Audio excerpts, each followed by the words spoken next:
E aí, meus amigos, tudo bem com vocês? Eu tô gravando esse vídeo aqui para fazer um complemento para o vídeo passado. O vídeo passado teve alguns comentários, de certo modo, constrangedores, e esses comentários se dividiram basicamente em dois tipos. Primeiro, teve algumas pessoas ali comentando em favor, em defesa do suicídio. Me parecia que era uma defesa assim de que o sujeito poderia fazer isso, deveria fazer isso, ter direito sobre isso em qualquer circunstância, de qualquer maneira, e talvez até o Estado deveria garantir esse direito positivo, essa liberdade positiva do sujeito, ter inclusive talvez a ajuda do Estado para fazer isso. Para as pessoas que comentaram dessa forma, minha resposta é que o suicídio é um direito baseado numa liberdade negativa. De certo modo é um direito, mas não um direito constituído formalmente, constituído segundo uma legislação. Não, não é um direito constituído segundo uma legislação, mas é um direito sobre o próprio corpo que, creio eu, que esteja até mesmo contemplado na nossa Constituição, de que o sujeito tem direito pelo próprio corpo. Não sei, não tenho certeza, mas de certo modo podemos dizer que esse direito não existe escrito assim literalmente, mas ele se fundamenta numa liberdade negativa, uma liberdade de que a vida não é uma obrigação. Não está escrito isso, não existe uma lei de que a vida é uma obrigação. A vida é um direito, não é uma obrigação. Eu não sei se existe alguma consideração de direitos inalienáveis, direitos sobre os quais indisponíveis, sobre os quais a pessoa não pode dispor. Porém, as tentativas de suicídio não são penalizadas, e isso de alguma forma indica que as pessoas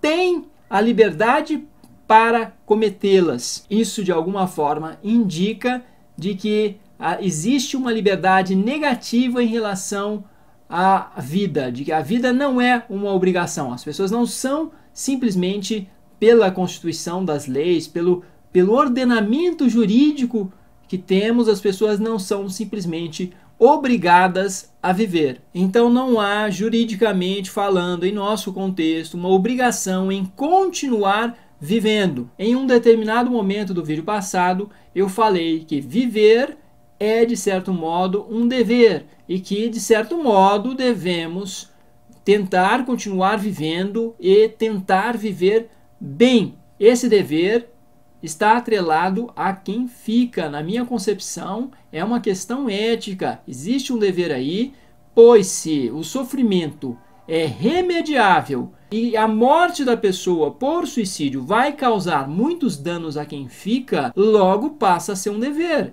Se o sofrimento é remediável e há condições de contorná-lo, existe uma questão ética aí na minha compreensão. Se os sofrimentos que vão deixar de existir no caso de um suicídio são de uma menor magnitude do que os sofrimentos que um suicídio irá causar, e se esses sofrimentos dos quais o sujeito está tentando se livrar, se eles são remediáveis, existe um dano a terceiros. Então você tem, no caso, uma questão ética, e na minha compreensão há um dever de lutarmos para que essa pessoa continue viva, principalmente se ela tem filhos que dependem dela, por exemplo. Isso não quer dizer que isso deva se constituir em lei. Na minha compreensão, não é essa a questão. É uma questão da ordem ética e não da ordem jurídica. São duas ordens que, de certo modo, em muitos aspectos, não se misturam. Então, somente diz respeito às ações das pessoas, as quais não implicam que devemos obrigá-las a fazê-las. Como eu disse, houve dois tipos de comentadores, de comentários, e que foram, de certo modo,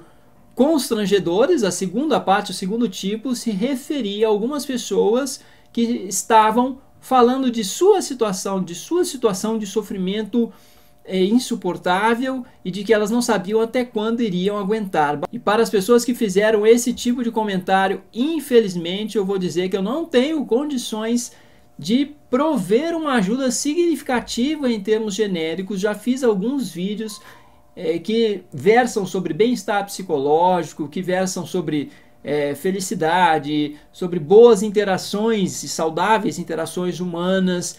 Contudo, não há como eu de fato estar provendo uma orientação genérica que seja agora aqui nesse vídeo, em poucos minutos, que seja significativa para ajudar essas pessoas. Eu sugiro que assistam a outros vídeos que eu já fiz tocando nesses temas, em temas relacionados à saúde e, de certo modo, orientações gerais do que seria ter mais saúde. Inclusive eu fiz há poucos vídeos, vídeos atrás, há uns 2, 3 vídeos atrás, eu fiz um vídeo sobre a questão do maior determinante da felicidade. Eu sugiro que as pessoas assistam esse vídeo. Contudo, muitas já manifestaram que têm dificuldades e estão se sentindo isoladas. Sei claramente o quanto é dramática a situação, consigo de certo modo compreender, mas uma ajuda profissional mais significativa, de fato, teria que estar junto com essas pessoas. Os profissionais teriam que estar junto individualmente com essas pessoas, ouvindo-as, ouvindo detalhes de seu cotidiano, para de fato conseguir com essas pessoas ir formulando estratégias de enfrentamento, estratégias calcadas na tentativa de mudar esse quadro. Outras pessoas fizeram a seguinte questão: Adriano, você falou aqui do quanto o sofrimento é danoso para as famílias, para os filhos e para a sociedade, mas você não falou de como prevenir um suicídio. Você não falou de como leigos poderiam, de certo modo, atuar na prevenção de suicídios. Sim, concordo, e talvez seja até razoável a alteração do título do último vídeo, e nesse vídeo aqui que talvez eu consiga falar para vocês, trazer para vocês algumas orientações genéricas e fundamentais de como se abordar, de como se lidar com uma pessoa que de fato está pensando em morrer. Então fica essa questão: como um leigo pode lidar com um suicida? Primeira questão que me surge muito imediatamente é que não podemos cair nos extremos quando estamos lidando com alguém que está ameaçando cometer suicídio. E quais são os extremos em que não podemos cair? Não podemos simplesmente nos tornar reféns dessa pessoa. A gente não pode se tornar refém, porque existem de fato pessoas que vão abusar de uma situação em que elas ameaçam sempre e conseguem controlar muitas pessoas que estão em volta, com as quais elas estão convivendo. Esse é um extremo. O outro extremo é simplesmente começar a ter um comportamento de indiferença e até mesmo um comportamento desafiador em relação à pessoa que está ameaçando, um comportamento desqualificante, que é aquela história que começa a se expressar até segundo alguns jargões, segundo algumas falas do senso comum, de que cão que ladra não morde, ou de que aquela pessoa nunca vai cometer e que ela está simplesmente fazendo isso para controlar as outras pessoas. Temos que ter muito cuidado com esse tipo de fala, mesmo que a gente pense isso, que a pessoa está controlando as outras por meio das ameaças. Porque se essa pessoa tiver numa relação de oposição com quem ela está interagindo, ela pode se sentir desafiada e pode, num momento de maior impulsividade, vir de fato a consumar um suicídio para punir quem está desafiando e quem a está desqualificando dessa maneira. Então a interação com alguém que está constantemente ameaçando é uma interação que não é fácil, mas é uma interação que demanda, apesar de tudo, um comportamento, exige um comportamento, uma demonstração de comportamento de empatia de alguma maneira. E algumas pessoas vão sentir que simplesmente não tem mais condições de fazer isso devido ao nível de desgaste do relacionamento. Então esse posicionamento empático, esse posicionamento de servir como uma espécie de suporte para a fala do outro, uma espécie de suporte para o que a outra pessoa está trazendo e inclusive conseguindo validar o que ela está sentindo, conseguindo demonstrar que você tem a capacidade de ouvi-la bastante, tentar compreender o que está acontecendo com ela a partir do referencial dela. Esse posicionamento deve ser reservado para as pessoas que estão sentindo que tem condições para isso, que tem energia para isso, que tem disposição para isso. O problema então é que muitos dos suicidas acabam se isolando porque se transformam em pessoas que são sentidas pelas pessoas com as quais elas interagem, são sentidas como pessoas cansativas, muito cansativas, porque na interação há sempre, em muitos casos, um comportamento poliqueixoso, constantemente queixoso, ameaçador, que provoca um desgaste muito grande nas relações e muitas pessoas acabam se afastando. Então o suicida acaba muitas vezes se isolando, porque ele não consegue ter um outro modo de interação com as pessoas e ele de fato está precisando, mas ele chega dessa maneira e isso faz com que muitas pessoas se afastem e isso somente deixa a situação mais complicada, somente agrava a situação que ele está vivenciando, agrava todo o contexto de sensações e sentimentos que ele está experienciando. Portanto, o encaminhamento para ajuda profissional, essa ajuda tem que ser interdisciplinar, a ajuda profissional que compreenda, no mínimo, a prática de um psiquiatra e de um psicólogo é fundamental. Os suicidas dão avisos, diretos ou indiretos, de que não estão mais querendo viver, de que tem alguma ideação suicida. Como saber se as pessoas estão dando esses sinais? Temos que ficar muito atentos, porque vai haver vários níveis, várias formas de se comunicar. Podemos observar que muitas vezes a pessoa pode dizer que está com vontade de desaparecer, que ela não aguenta mais, ela pode em um determinado momento está muito incisiva na defesa desse direito, como foi o caso, por exemplo, de meu irmão, que desde os 18 anos de idade era muito incisivo na defesa do direito ao suicídio. Com 18 anos de idade ele já manifestava isso em 1988 e 10 anos depois ele de fato veio a consumar um suicídio. Claro, eu creio que há vários sinais aí referentes ao como a pessoa pode estar falando de que ela não está mais aguentando. E a questão é que isso demanda, talvez, para a maioria de nós, uma experiência, um contato com isso ao longo do tempo, a perceber se esses sinais são significativos, se estão ocorrendo ou não.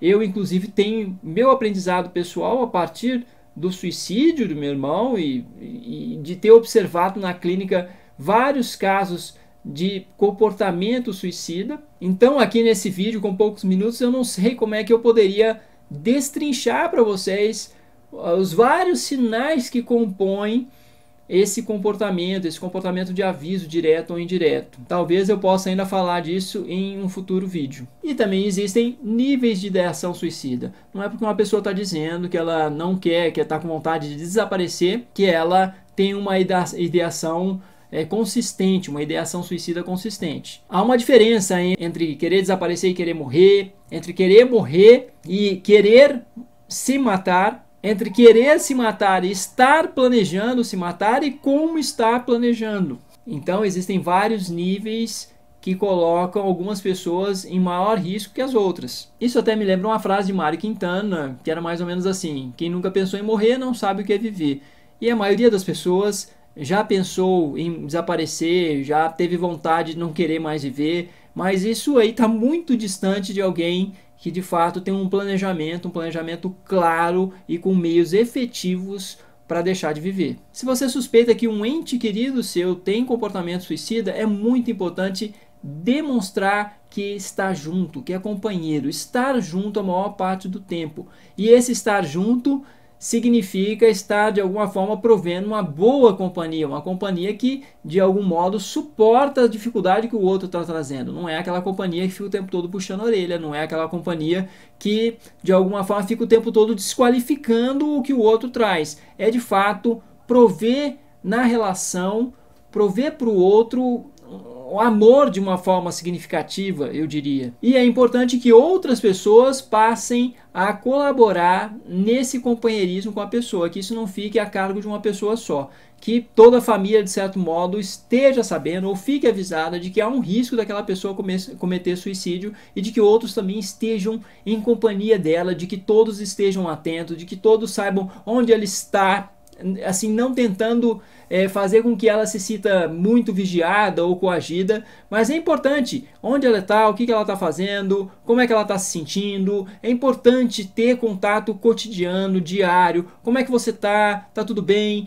Diário, e no caso de quem tem um comportamento suicida, em todos os períodos, talvez, saber como é que ela está e tá de alguma forma fornecendo, tá junto com a companhia que seja boa para aquela pessoa, que ela se sinta protegida e que ajude a aliviar o sofrimento que ela está passando, para que de fato talvez essa fase passe e que ela possa alcançar um nível onde ela venha a se restabelecer. Bom, meus amigos, é mais ou menos isso que eu queria trazer nesse vídeo. É um tema muito difícil, sei que o vídeo não é completo de forma alguma, está longe disso, mas espero ter conseguido aqui trazer algumas sugestões básicas e fundamentais em relação a quem está vivenciando isso com alguém que é querido. Muito obrigado por sua audiência. Se você gostou, clique em gostei, compartilhe nas redes sociais e vamos caminhando. Até a próxima!